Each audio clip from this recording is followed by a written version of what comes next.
নমস্কার, welcome to মুশকিল আসান। আমি doctor Kedar Ranjan Banerjee, consultant psychiatrist, national institute of behavioural sciences. হ্যাঁ, চলে এলাম আজকে গল্পের ঝুলি নিয়ে। আচ্ছা বলুন তো, পেছন ফিরে কখনো সিঁড়ি দিয়ে উঠেছেন? পেছন ফিরে কখনো সিঁড়ি দিয়ে উঠেছেন? খুব কষ্টের,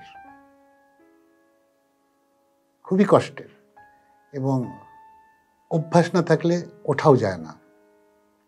অতএব এমন কিছু আমরা জিনিস করি না যেগুলো আমাদের অভ্যাস নাই।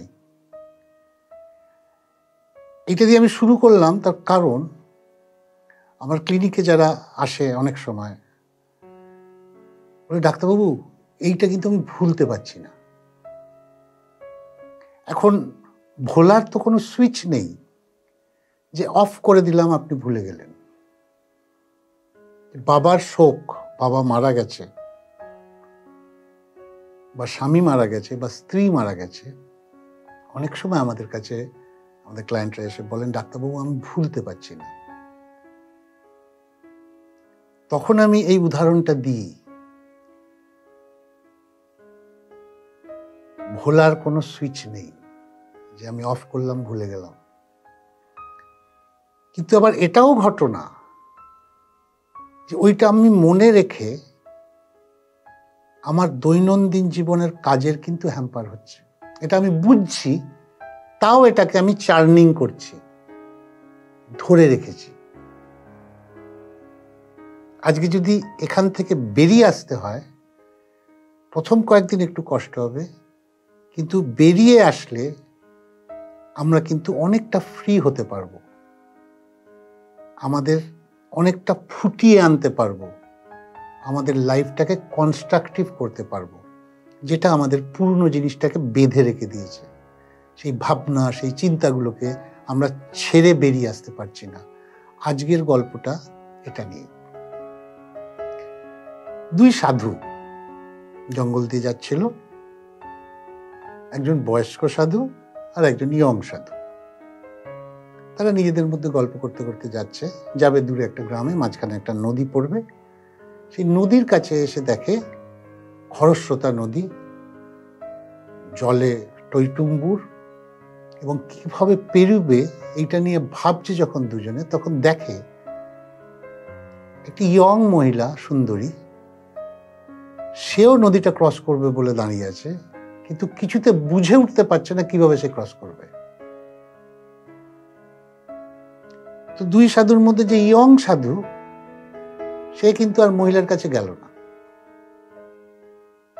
সে সোজা হেঁটে নদীটা ক্রস করে ওপারে গিয়ে দাঁড়ালো। আর যে বয়স্ক সাধু ছিল, সে কিন্তু মহিলার কাছে গেল, জিজ্ঞেস করলো, হ্যাঁ গো মা, তুমি কি পেরুবে?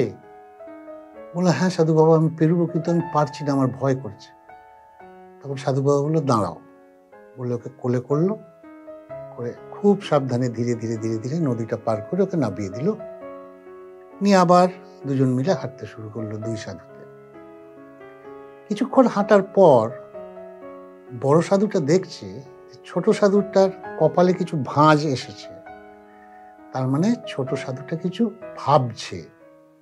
তখন বড় সাধু জিজ্ঞেস করলো, হ্যাঁ রে, কি ভাবছিস? বললো, না আপনি কিন্তু যেটা করলেন সেটা ঠিক করেননি। বললো, মানে? বললো, আপনি এরকম একটি মেয়েকে কোলে তুলে নদী পার করে দিলেন। আমাদের তো এটা নিয়মে নেই, আমরা তো কোনো মহিলা স্পর্শ করতে পারবো না। তখন বড় সাধুটা বললো, দেখ মহিলা তো বিপদে পড়েছিল, আর আমি কিন্তু মহিলাকে নদীটা পার করেই রেখে দিয়ে হাঁটতে শুরু করে দিয়েছি, কিন্তু তুই মহিলাটাকে এখনো বয়ে বেড়াচ্ছিস তোর চিন্তায়।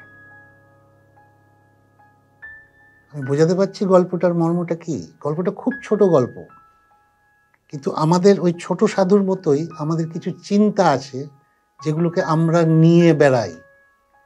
আজকে যদি আমরা বড় সাধুটার মতো চিন্তাটাকে নদীর ধারেই নামিয়ে দিয়ে চলে আসতে পারতাম, তাহলে কিন্তু ছোট সাধুটার মতো কষ্ট পেতাম না। আশা করি আমার গল্পটার মানেটা বুঝতে পারলেন। যদি আপনাদের ভালো লাগে কাইন্ডলি শেয়ার করবেন, লাইক দেবেন। আর যারা নতুন তারা কিন্তু সাবস্ক্রাইব করতে ভুলবেন না। আজকে এইটুকুই থাক। নমস্কার।